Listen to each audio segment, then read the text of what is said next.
right, everyone. So I want to welcome for the second time on this podcast. He's a two-time Emmy Award winner, the former play-by-play broadcaster for the Sacramento Kings for 32 years, and he's the current host to the If You Don't Like That podcast.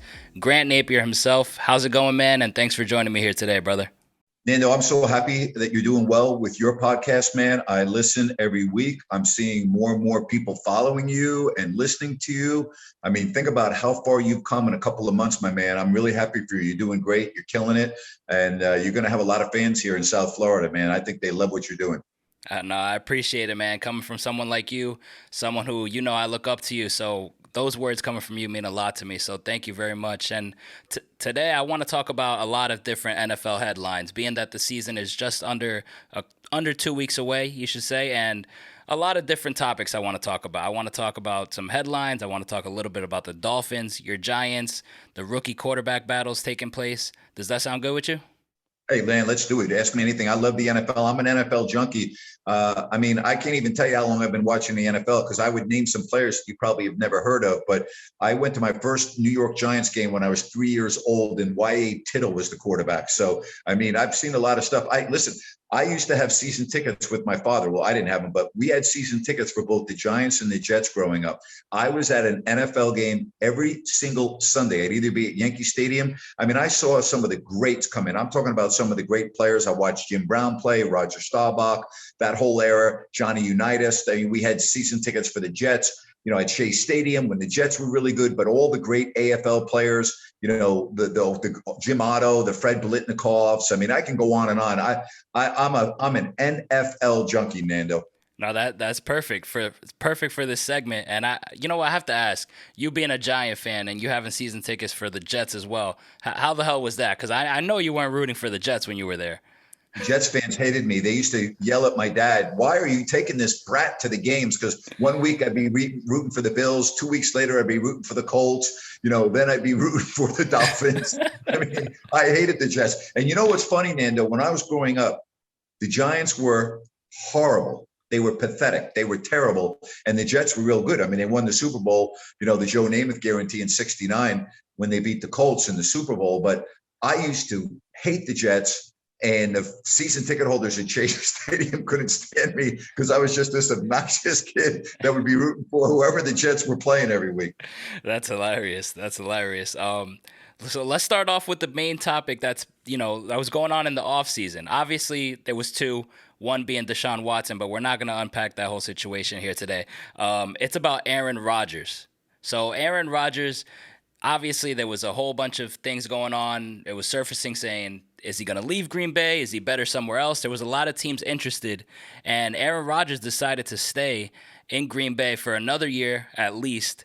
What are your thoughts on that? Did you think that Rodgers was going to leave or retire at any point, and do you think he made the right decision to stay in Green Bay? Well, I think he definitely made the right decision because it's a comfort factor. He is Green Bay. He is what the Packers were all about. I didn't think he was going to go back to Green Bay, Nando. I didn't think he was going to sit out the year. I actually know Aaron. I've known him since he came out of Cal, and I've gotten to be friends with him. And, we've conversed a lot over the years. And I know his personality. And there's no way Aaron Rodgers was going to sit out this year. That's just not Aaron. He's a competitor. He wants to be on the field. Let's face it. If the Packers have Aaron Rodgers, they have got a chance. Now, I'm also, me, I don't have any problem giving my opinion. I don't like the way he handled himself this offseason. I don't like the way his post-game press conference went after they lost to New England in the NFC Championship game. And that opened up a can of worms. And then, the beef with the GM and how all that's played out. I'm not a fan of that. I don't like that. But it's a bottom line business, Nando. And, the name of the game is to win. And let's face it, you got a much better chance to win if Aaron Rodgers is your quarterback. I was reading something that the great NFL writer Peter King wrote. Someone asked him about Aaron. He said, you know what, let's just sit back and enjoy this year. Let's not worry about where he's going to be next year or the year after. And I thought about that. I'm like, he's right. Let's just enjoy it. We sometimes as sports fans, we have a tendency to try to figure out what's going to happen down the road in the future. And then we forget about really focusing in on today. Absolutely agree with that. And I'm kind of guilty of doing that myself sometimes, always wondering where's this star player going to go, and you start to not appreciate the season that they're having because you're looking ahead too much, and you're missing greatness, and you're taking advantage of things. So I totally feel you on that. I do think he made the right decision to stay in Green Bay. I didn't think he was going to stay at all. I thought he was going to go to probably San Francisco, but I like the fact that he stayed in Green Bay. And obviously, I'm not a Green Bay fan, but like you said, Green Bay is Aaron Rodgers. Aaron Rodgers and Green Bay, like they just go so well together.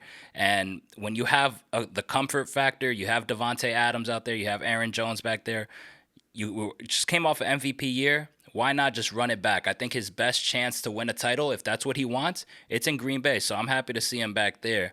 And speaking about quarterbacks, there's quarterback drama going on right now in Chicago. You have Andy Dalton and you have the rookie Justin Fields, who's been playing okay. It's preseason, though, so let's not get too ahead of ourselves. And I know you're not too big on preseason as well. But over this past weekend, something interesting caught my eye, and it was the fact that when Andy Dalton was out there, I don't know if you saw this, the Chicago Bears fan base started booing Andy Dalton and chanting for Justin Fields while Andy Dalton was out on the field. Now, I've never seen that in an NFL game. I don't know if you have. What was your take on that? What was your reaction to hearing a fan base do that? It's unfortunate. And I thought it was great that Justin Fields called out the Bears fans on that, talked about how bad it was.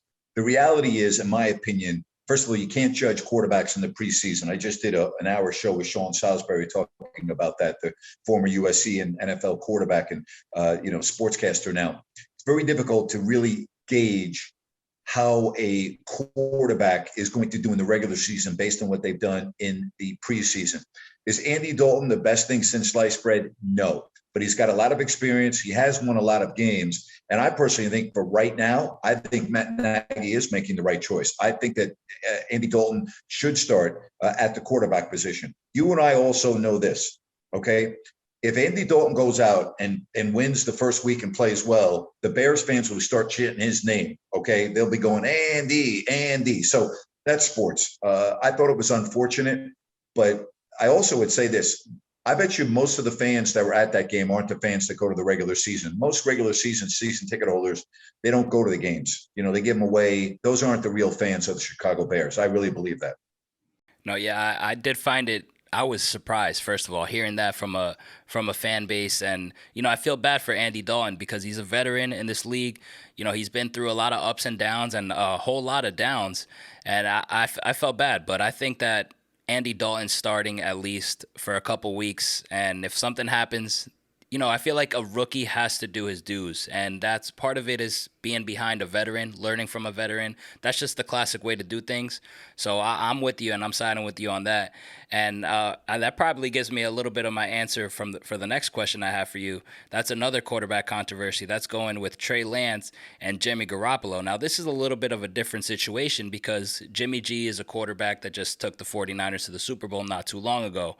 But there's always controversy when you draft a quarterback that high in the draft, and there's questions looming around. Now, do you think that – here's my question for you. Do you think that – obviously Jimmy G is going to be the starter, but do you think that Trey Lance will take the job from Jimmy at some point in the season, even if Garoppolo's healthy? Because obviously if Garoppolo gets hurt, Lance is next. But do you think Lance could take that job at any point in the season? I do.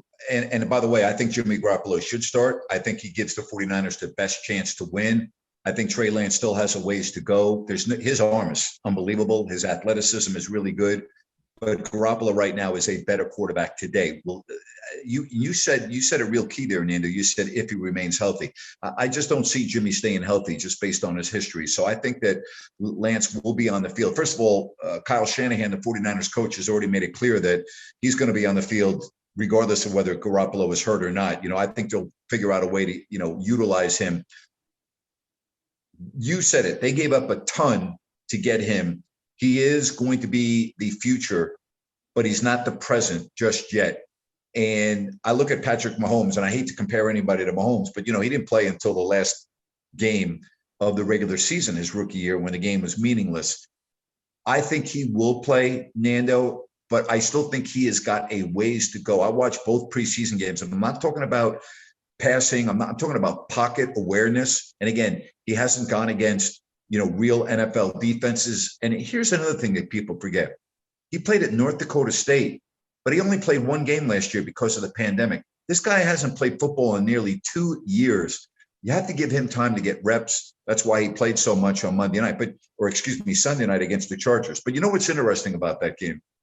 If you had watched the first half of the Chargers 49ers game on Sunday night, and you didn't know the names of any of the quarterbacks, meaning you didn't know who they were, you would have come out of halftime going, oh my God, who is this Eason Stick kid? That's how good he looked. And you think Eason Stick is going to be playing quarterback this year for the Chargers? No, not unless there's some injuries.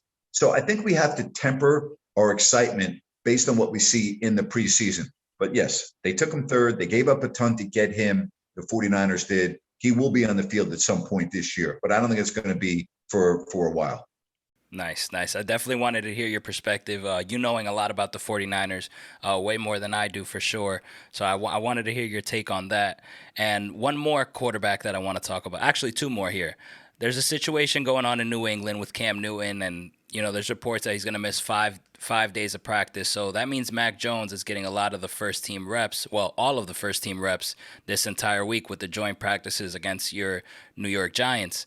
Now, Bill Belichick, as we know as NFL fans, and being around the game and knowing everything, Bill Belichick is the type of guy that he doesn't like outside noise or no drama. Okay, and then with this whole Cam Newton situation, I don't want to touch base on that stuff, but now Mac Jones is getting the first team reps. He named Cam Newton the starter before, but do you think that Belichick might go with Mac Jones week one, and do you think he should? I just got off the phone before I started doing this, and I know this, depending on when you're going to release this podcast, the Giants and the Patriots had practices this week, and the first practice was on Wednesday. And I just got off the phone with somebody that was at practice, at that scrimmage between the Giants and the Patriots. And that person told me that Mac Jones looked 5 times better than Daniel Jones. Okay. And he just said, this guy is going to be really, really good. I don't think it's going to be long. I really don't. I don't think it's going to be long before Mac Jones is your starting quarterback for the New England Patriots. Now, is he going to be starting week 1 against Miami? Bill Belichick, he'll do anything. If he thinks that gives him the best chance to win, he's going to do it. And Cam Newton, he hasn't been good in a while. It's not like Cam Newton was good last year. It's not like Cam Newton, has been good recently. He hasn't. That factors into it. And then he gets hurt a lot. Everyone said coming into the draft, Nando, this year, the most NFL-ready quarterback was Mac Jones. Now, they didn't necessarily say he would be the best rookie quarterback, although some did, but they said he was the most NFL-ready quarterback. And based on everything I've heard, and just getting off the phone with an individual who was at that practice today, it wouldn't shock me. It really wouldn't. It would not shock me if Mac Jones is on the field in September. Week 1, yeah, I'm not ready to go there just yet, but I got to tell you, it wouldn't surprise me. Yeah, knowing how Belichick is, and I love what I've seen from Mac Jones, honestly. As far as like pure just talent and NFL ready, you can see a lot of glimpses in the preseason. And I know it's just preseason, but you can tell that this kid definitely has that it factor to him. And I think that probably you're right. Probably maybe not week 1, but I think that Cam Newton has a really, really short leash, and more than people would think. And I think Belichick, I think that Bill will pull it at some point early, not give 2 chances. And once Mac gets it, he's not letting that go one bit.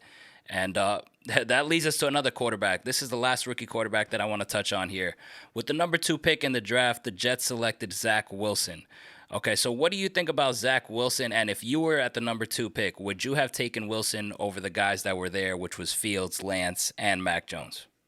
Well, I will first of all say that I'm not an expert on college quarterbacks, and I didn't watch Zach Wilson play a lot at BYU, so I'd be sitting here giving you false information if I told you that they should have taken this guy or they should have taken that.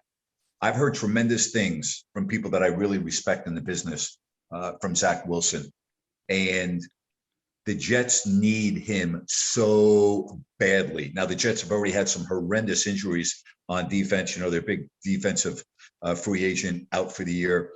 but no one's expecting the Jets to do anything this year. And maybe Robert Saleh, their new head coach, but you got to be realistic. They might win a handful of games. But I haven't heard anything bad about Zach Wilson. I know he had a couple of bad practices early, but people were raving about how he answered the questions. I mean, he had a couple of picks and he said, yeah, I'm experimenting in practice. I'm learning what I can and cannot get away with. So I don't really worry about the interceptions in practice. I'm trying to figure out, can I do that when the games start? And that's what practice is for. And I thought that was such an interesting answer from such a young quarterback that's mature enough and understands that, hey, practice is what it is. It's practice. Let's see what I can do and what I can't do. And let's see if I can make this throw, or can I not make that throw because of the speed of the defensive backs in the NFL and things of that nature. So again, I don't think the Jets win more than 4 games this year, but I haven't heard anything bad about Wilson. People are raving about him. They really are. They're raving about him. Yeah, no, I've been hearing the same type of things lately. As far as Zach Wilson goes, the way he's been playing in the preseason, the way he's handled himself with the media, and you can see, like, even when he got drafted, he was high-fiving fans going up to the stands. It's like, man, this kid looks like he has the right attitude and the right energy for New York City, because obviously, I mean, you lived here. It's not easy to play here and deal with the media. So, especially when you have a mom who's very active on social media and created a couple of riffs. Not when I mean riffs, but you know how New York is. I mean, and I do too. I mean, all of that stuff can be really magnified under that microscope of New York City in that area. And yes, I know that Jets play in New Jersey, but for all intents and purposes, it's New York. And so I thought he handled all of that just perfectly. I really do. Yeah, me too. Right there for a young guy to just react like that and deal with that media, that already showed me enough. And that showed me what I needed to see as far as a mental standpoint, because that's what it takes, mental toughness in New York City. So we'll see how Zach Wilson does, though. Now, stepping aside from the rookie talk, but staying in the preseason talk, there's a lot of topics going on, and that's joint practices. Now, joint practices last week with your New York Giants resulted in a fight. The week before that was the Cowboys and the Rams. And Aaron Rodgers came out and talked about joint practices, and he said that it's good for nothing but injury risk and fights. Now, what is your take on that? Do you agree with Aaron Rodgers, and are you a fan of joint practices? Because I'm personally not, because of I'm not a fan of him either. I know last week, John Gruden took his team off the field in the practice against the Rams and put them on the bus and was just disgusted, at all of the fights. And Aaron's right about injuries. Although, I mean, look at all the injuries, Nando, that we see in practice. Look at all the guys that go down just from practice. So, yeah. And again, when they're scrimmaging, it's not, how do I want to say this? You're not bringing guys down to the ground hard in these scrimmages. In other words, you're supposed to hit certain areas. Yeah, you can get hurt. It's football, but it's not like the same as playing in a game. Aaron knows a lot more than I do. I've never been a fan of the joint practices. I've always wondered if it's really not truly just for your free agents and rookies to get, better reads on them. But look at all the teams that do them now. I mean, the coaches must love them, because like I look at, you were talking about the Giants. They had joint practices last week in Cleveland against the Browns. And then a week later, they're doing 2 practices against the Patriots. So, I think it's coach's choice, coach's preference. I've never been crazy about them. As far as injuries, you're going to get, if you get hurt, you get hurt. I'm not as concerned about that. But what could Nando do all the fights do? I mean, when's the last time you heard of a joint practice where a big fight didn't break out? It's crazy. I don't understand that. Yeah, that's the reason. That's the reason why I don't like it. I mean, simple because of that. It's like, what are we really doing out there? Like the fact that Gruden had to pull his players out, like that's just embarrassing, and it's happening mostly every single joint practice as well. The Dolphins didn't go through it, at least publicly we didn't see it, but it's concerning to me.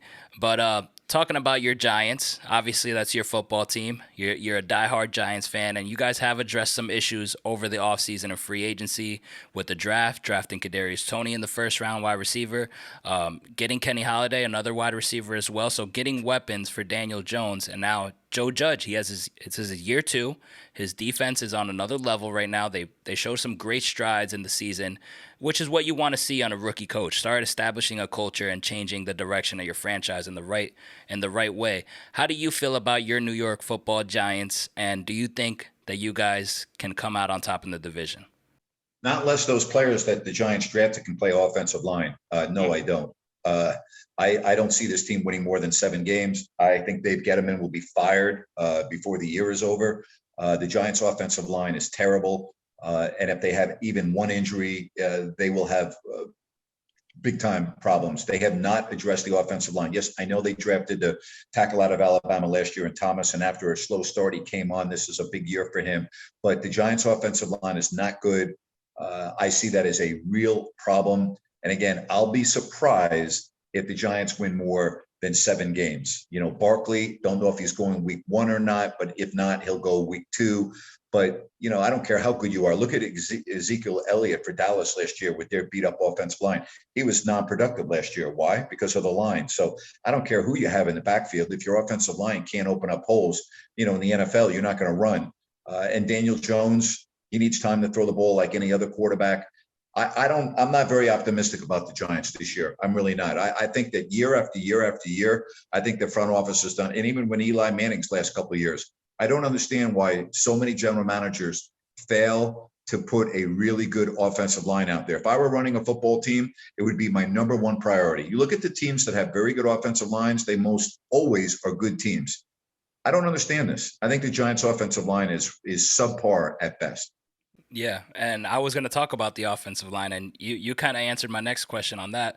It was basically, what are your expectations for Saquon Barkley? But like you said, it's the same thing. It's the same thing I thought. That offensive line did not improve in any way, and the Giants keep having these top picks in the draft, and they're addressing these position players like a wide receiver, taking Saquon Barkley. You have all this talent, but if they're not filling holes or they're not blocking for you, how are you going to be successful? And that's why I can't even sit here and say Daniel Jones sucks, because he's not even getting enough time back there in the pocket to even make a nice read. I mean, we saw it last season, Grant. He's almost sacked and he's throwing balls. Yes. What I mean? I don't see it getting any better this year. And if it does, maybe slightly better, but and they don't have a tough schedule. I mean, relatively speaking, based on their position last year and the way the schedule came out this year, but I'm not very optimistic, unless I'm wrong about that offensive line. And the people that I talk to that are very close with that organization and tell me I'm not wrong, that it's a big concern, especially the depth. They had 2 offensive linemen retire in camp. They have, and they'll pick up, I guarantee you, they'll pick up a few more offensive linemen after this next round of cuts. But if you're getting cut from another team, chances are you're not going to step in and just help, your new team. So I'm just not that optimistic. Yeah, I think defensively they're okay. I do think losing Dalvin Tomlinson to the Vikings is a real big loss for them. They gave all that money to Williams, but defensively they're okay.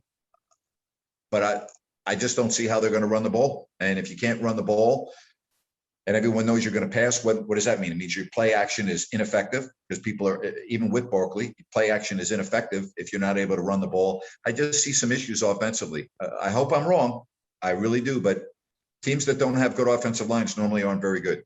No, I agree with you. You're spot on. I kind of feel the same way about the Giants, probably around that 7-win area. But you never know. I mean, obviously, that's why you play the games any given Sunday. And I want to talk about Joe Judge here real quick. I want to ask you, now he's going into year 2, obviously, and, the defense, like we talked about, has been pretty good. And I know you personally is the type of guy, you like to judge somebody off a 3-year span. But now that he's going into year 2, are you kind of set that you really like Joe Judge, or you're not sure yet? Yeah? I like him. And I'll tell you what tells me, when you're out of it and you're going through a real tough stretch where you're losing games after game. The Giants played hard. I know it's a cliche, but some teams don't in the NFL. They played their asses off every single quarter for that guy. And that shows me a lot. It shows me the players have really good respect for him. I do like what I've seen in Joe Judge. I think that the Giants picked the right guy. Now, if we're sitting here at the end of next year and the Giants are still a 7 to 8 win team, then maybe I'm wrong, or maybe the general manager did a horrible job putting the team together. But I thought the Giants were a much, much, much more competitive team last year than the previous season. And I really attribute a lot of that to Joe Judge. And again, the people that I've talked to that are pretty close to the situation, tell me the players have respect for him. And that's a key word when you're talking about a coach, respect. So he's got the team right now. He's in control of the team. I think the players like playing for him. But But as I said earlier, when we started talking about, the quarterbacks, it's a bottom line business. You either win or you lose in this league. And if you don't win, you don't have a job for very long. Yeah, no, about the respect factor with the players talking about Joe Judge, I personally have, listened to ESPN radio here living in New Jersey, and there's been a couple Giants players that have come on throughout the season last year on the Michael Kay show and things like that, and they were asked about Joe Judge, and there was nothing but high praise. And usually, guys say that, but you can sense if you can tell if they're bullshitting or not, and I didn't get that vibe whatsoever. You can tell that Joe Judge has this locker room. That's a good sign going forward. Speaking of locker room, this is a perfect segue to this next topic I want to talk to. I want to talk about another division, and that is the Cleveland Browns division. Now, you are somebody that witnessed a lot of highs and lows with Odell Beckham, and obviously he went down with the injury last year, and once he went down with the injuries, the Browns and Baker Mayfield took off. And then there was concerns, and there was kind of talk going around saying that Odell Beckham and Baker Mayfield have a chemistry issue. So do you think that's true? And if so, do you think that ruins their chances of getting to the next, getting to, let's say, the Super Bowl? Because you've been around athletes, and is chemistry issues a real thing? That's what I want to ask. Yes. Oh, it's huge. It's huge. And I think you set up that question really well. I'm not an Odell Beckham fan. I'm not a fan of a guy that puts himself ahead of the team. And I believe that Odell Beckham does that. I think it's always me with Odell. Oh, look at the watch I'm wearing. Look at this. I'm not into that. I'm not an Odell Beckham fan. And you said it perfectly. The Browns didn't get worse when they lost Odell Beckham last year. They got better, and they got significantly better, and their offense got significantly better. And I think Odell brings so much attention to himself that it can be a distraction to the team. Now, I've also heard that the players to play with him don't have a problem with him, and that's really the only thing that really matters. But I'm not a fan of Odell Beckham, and I thought the Browns were going to move him because of how well they played Nando last year without him. I think you could probably get a decent amount right now for Odell. I know he's coming off that injury, but I just don't see it working with Odell Beckham and Landry and Baker, who's a very fiery guy. I want to see what happens in that one game early in the season when Odell doesn't make a catch because the ball wasn't thrown to him. I want to see what happens then. Is he going to have his antics and his tantrums on the sideline? I've never been an Odell Beckham fan. Is he talented? Yes. I think the worst thing that ever happened to Odell Beckham was that great catch that he made on Sunday Night Football against the Cowboys, that one-hand grab early in his career. I think in retrospect, that is the worst thing that ever happened to Odell Beckham, because it made him out to be this bigger-than-life guy on that stage in New York. And I think it has affected him in a very negative way. So, but I would also say this. Sometimes guys that come off very serious injuries have a reflection where they're like, wow, I almost lost my career. And sometimes you come back a little bit differently. I'd be surprised if he does, but we'll see. But I'm not really a big fan of his. Interesting. I definitely wanted to hear your take because obviously, you being a Giants fan, you've dealt with Odell Beckham and have, seeing him grow. And it's going to be interesting, like you said, if Odell Beckham's not making plays and if he starts to, mess up the chemistry. And obviously there's already been talk about that, and you can't even hide it. I mean, the Browns took off when he wasn't there. It's every single time. And Baker Mayfield, it seems like Baker's he's the quarterback. He wants to make everybody happy. And, you got your quote unquote best player in your ear saying, pass me the ball. It affects your game. So we'll see how that goes. Now, I want to talk about this specific topic, and I want to hear your thoughts. Obviously, the people that listen to my podcast know how I feel about the Miami Dolphins, but I think it's important to hear somebody else's perspective on things. Now, Tua, going into year 2, Coach Flores has been doing what he does. How do you think my Dolphins do, and how do you think they compete in the AFC East against the Bills, and do you think we make the playoffs this season? Well, I tell you, I don't like to put too much on 2 games, but they better make sure they go at least 1-1 in their first 2 games because they're both divisional games. They're at New England week 1. We talked a little bit about Newton Jones. We don't really know what's going on. Bill Belichick's got all summer to prepare for this game, okay? And Bill Belichick comes up with masterful game plans. I know you still have to have the players. That's going to be a very interesting game week 1 because if if Miami does not go up to Foxborough and beat the Patriots, now you come home in week 2, taking on a team that some feel would be the best team in the AFC in the Buffalo Bills. Now, as you and I talk here in the 3rd week of August, yes, things can change because of injuries. But as you and I talk right now, that first game at New England, boy, if you lose that game and you come home to take on a Bills team that is going to be a clear-cut favorite, that's a lot of pressure. And yes, you can start off 0-2 and still do good. The Giants did that when they beat the Patriots for the first time in the Super Bowl. I was at the game where they went 0-2 against Green Bay when Brett Favre was the quarterback, and the game was in New York. And I walked out of the stadium with my brother, and I said to my brother, boy, the Giants, what a long year this is going to be. And they ended up winning the Super Bowl. So I know you can do it. But if you lose 2 divisional games, Nando, that's a really tough hole to climb out of. I don't see Miami winning the division unless Josh Allen gets hurt. I think the Bills are clearly better than them. And I think if the Bills can get a pass rush, something that they lacked last year, I think they're going to win 14 games. That's how good I think they can be. I see Miami is right in the thick of things for the whole year for an AFC wild card. And I just think if you're a Dolphins fan, you better be really hoping that they figure out a way to go 1-1 in their first 2 games. Because again, that's a tough hole to climb out of. Like you, I've watched Tua develop in this preseason. I think he looks a lot more poised. I think he looks a lot more sure of himself. I thought Ryan Fitzpatrick was the best quarterback on that team last year. I thought that Ryan Fitzpatrick gave the Dolphins the best chance to win. I understand the move to Tua. I understand it was for this year. I am a huge Brian Flores fan. I think the guy's a tremendous coach. I really do. I think they got the right guy for that football team. Offensive line, okay, not great. A little bit of a concern for me. They obviously spent number 1 pick on wide receiver to give Tua not only a weapon, but a guy that he's very familiar with. I like their defense. I could see this team being the first wild card, being the number 1 wild card. That's how good I think they can be. I'm just a little nervous with those first 2 games, man. I'd hate to see them lose. See, starting 0-2 is one thing, but if you lose both divisional games, and then you have to go to Buffalo later in the year, you're not going to win that game. So that's right there. 3 divisional games. You have to hope you can sweep the Jets. And then you've got New England at home. Again, I'm just trying to throw the numbers at you. When you lose divisional games, it's a tough ladder to climb up out of. Maybe the Dolphins surprise the hell out of everyone and they go 2-0. Maybe Josh Allen gets hurt in week 1 against Pittsburgh and he's banged up and he can't play week 2. But if they're healthy, I'm sorry, I don't see them beating Buffalo in week 2 here in Miami.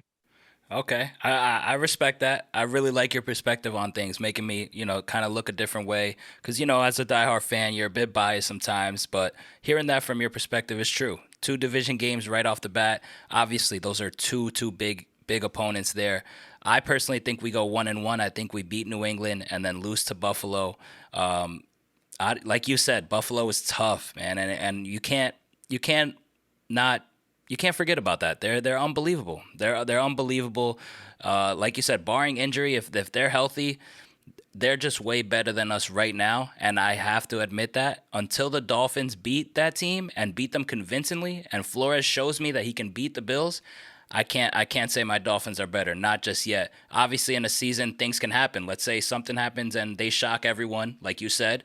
Then I'll turn the page. But for right now, I agree with you. Bills are pretty much the favorite in the AFC East. But like you said, if we can make that top wild card spot, that would be awesome. That's all I can ask for, honestly. I just want to see this team make the playoffs. And I don't like to get crazy in a week 1 game because that's ridiculous. The season's 17 weeks and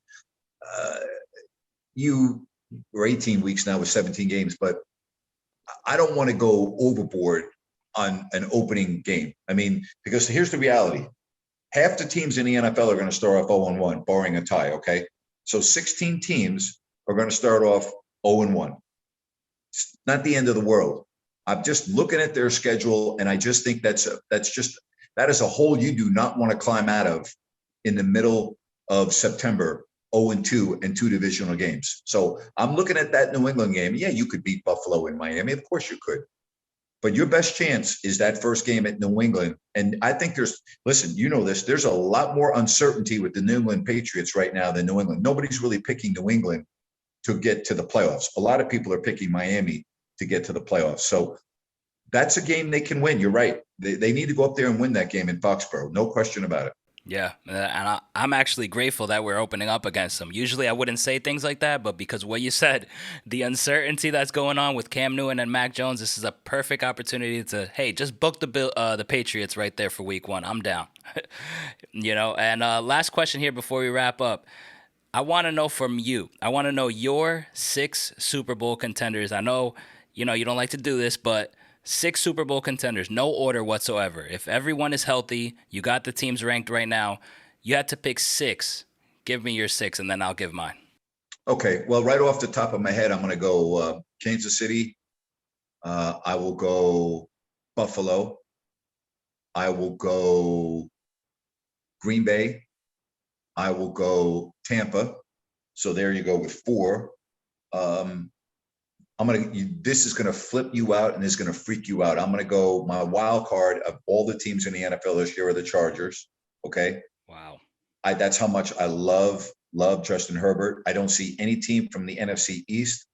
And I don't see any team in the NFC North other than Green Bay.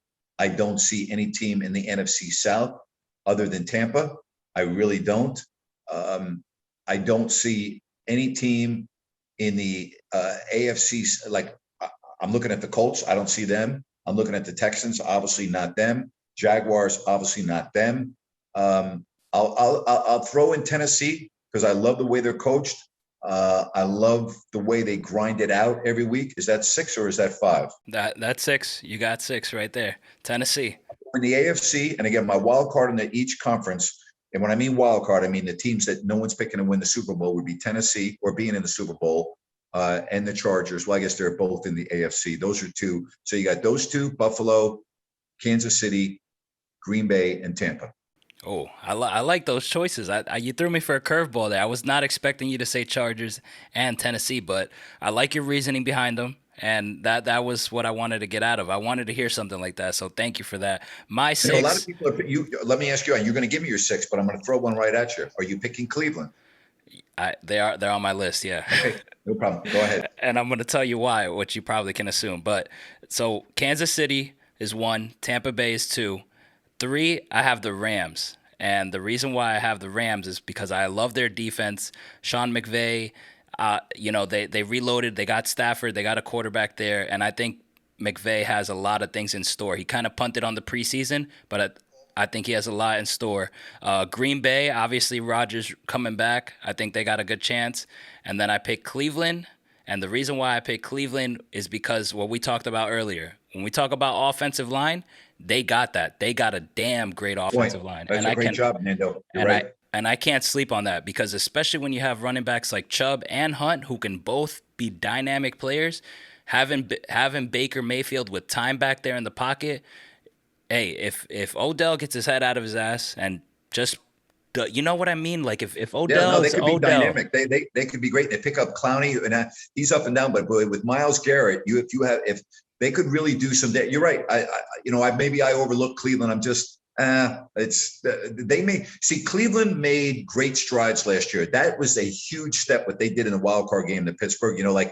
Like they took a major step last year. Yeah. They really took, that's a big step. It's kind of like what Buffalo's done the last 2 years. Like where you it's not often you go from being a non-playoff team to a Super Bowl team. You normally have to go up those steps. Buffalo's now gone up those steps. And I think that Cleveland went up that big step last year. So I'm with you on that. I could see Cleveland being that team. I agree. My last pick is Buffalo, even though it pains me to say I got to give respect to them. Until the Dolphins can, take care of some sort of business, then I would pick my team. But realistically, I just want my team to make it to the playoffs and keep improving with Brian Flores. But what you said about the Browns taking levels, it's kind of crazy how they did it that fast because even though they had a good year, I doubted them. The first round of the playoffs against the Steelers, I said kind of like, yeah, but they're the Browns. Like what, but them just winning that game, that changed the whole narrative. And I have this crazy respect where I'm praising the line. I'm talking about Chubb. I'm talking about Baker, the potential with Odell and Jarvis. I I was not. Now I'm looking at Stefanski like that's a damn good coach. I was not saying that during the season, Grant, and that's crazy what a playoff win can Fair do. point. And the reason why I'm picking Tennessee, and I know people are, listening to you and watching, going, "Wait, Tennessee," because they play in a really weak division. You should be able to win 2 games against Jacksonville. You should be able to win 2 games against Houston, and then if you split with the Colts, then you're 5-1 in the division. And I think that's very doable. You're right. You're right. That is a weak division. I didn't think about that. That's a good point. And they're well coached, man. That coach is awesome.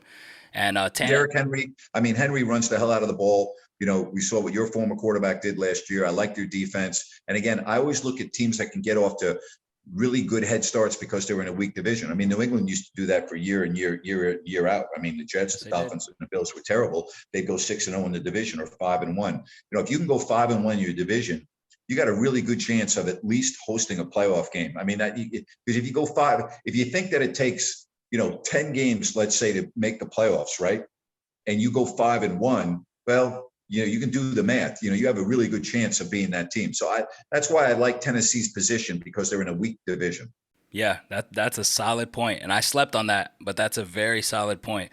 That was cool hearing your perspective on things, man. But yeah, Grant, this will wrap up the segment, man. Thank you so much for taking the time out of your day and joining me here today for your second appearance on my podcast. You said you wanted to come back, and we did it, man. So thank you for your time, brother. I appreciate it. I just don't know why you don't have a Dolphins hat on in football season, man. You know what I'm saying? You know what? It got dirty because I wore it too many times at the gym, but I got to go get a new one. There you go, buddy. Hey, listen, I'm really happy for your success. As I told you, man, you're doing great. I'm really happy to see how many people are starting to really pick up on what you have to do and what you say. So keep up the good work.